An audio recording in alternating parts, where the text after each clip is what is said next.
I'm Chris. I'm from Ventura, California. Currently in the Marine Corps, still active duty sergeant. My name is Aaron Rare. I was a sergeant. I'm Marine Corps retired. I went to go to Iraq to participate in the war. So it's been 4 to Iraq, 2 to Afghanistan. The bloodiest year of the war, the bloodiest months, and we were supposedly in the worst, most dangerous place in the world at the time, Ramadi. And I happened to have the most dangerous job in the war, which was a turret gunner. A lot of people out there that, they could say, they remember their first kiss, they remember this, about the very first experiences of their lives. One thing you don't forget is your first firefight. My first real ambush, I'll never forget. I got engaged on the right about 15 feet away, and there was 3 of them.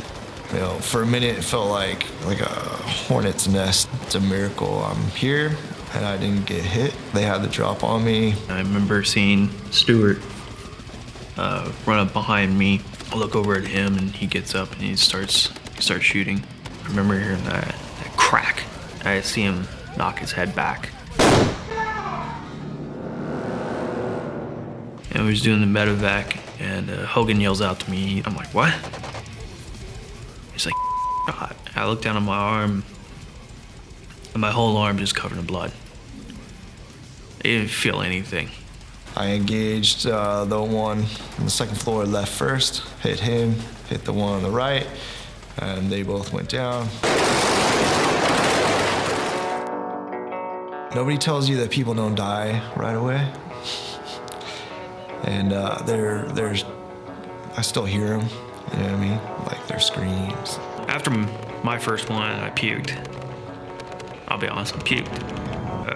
I didn't know what I did. Adrenaline, after it leaves your system, your whole body goes into spasms. They slowly stop becoming people. They started to become target silhouettes because it was a means of survival. Yeah, that's what combat is hell. That's all it is.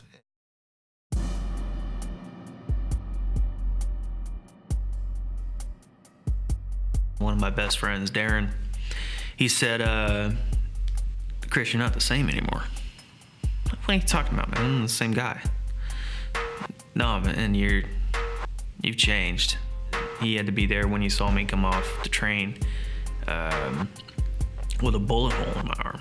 Some of my symptoms of PTSD started in country.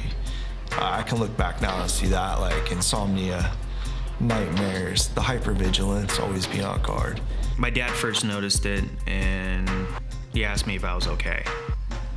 I was walking around and checking cars, windows, roofs. I responded to things differently, noises, and than normal people respond. I responded more with military response. I remember the first time I went to the grocery store after I got back, somebody dropped a box or something on the next aisle. I ducked out of my shopping cart. I kind of look around, nobody else is doing that. I can't do this. Just left my cart, walked out, got on the phone, got out of there. When the nightmares come in, for me, I didn't really notice them too much. It was, my girlfriend that would notice. I'd be punching the wall or something. I have no recollection of it. I would have full-blown conversations of things I'd done, but she would ask me in the morning, well, do you remember any of this? No, not at all. I just I brushed it off. I didn't think much of it. I just thought I was a Marine. I'm a combat Marine now. This is what combat Marines do. They wake up in the middle of the night and scream.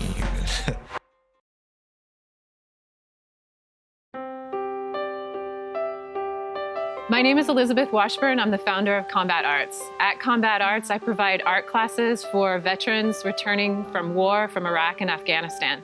I've been teaching veterans for about 6 years, With my classes, I use my skills as a professional artist and art teacher to help them to convey some of the experiences, thoughts, and ideas that they have about their war experiences through the visual arts. What's different about Combat Arts is that at Combat Arts we use professional artists to guide the classes, to teach the classes, so that we're actually teaching the skill set of how to draw and paint, in addition to utilizing the therapeutic benefits of making art.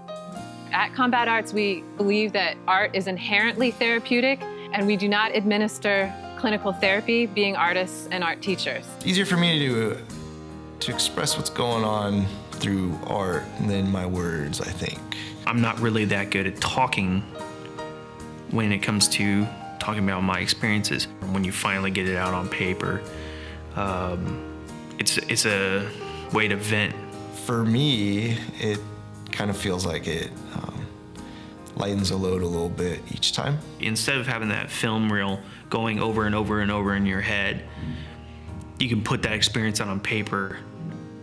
And it's almost a way of, like, you know, changing it to a different medium, putting it on a different perspective, because then you can look at the picture now. You're not playing it in your head anymore.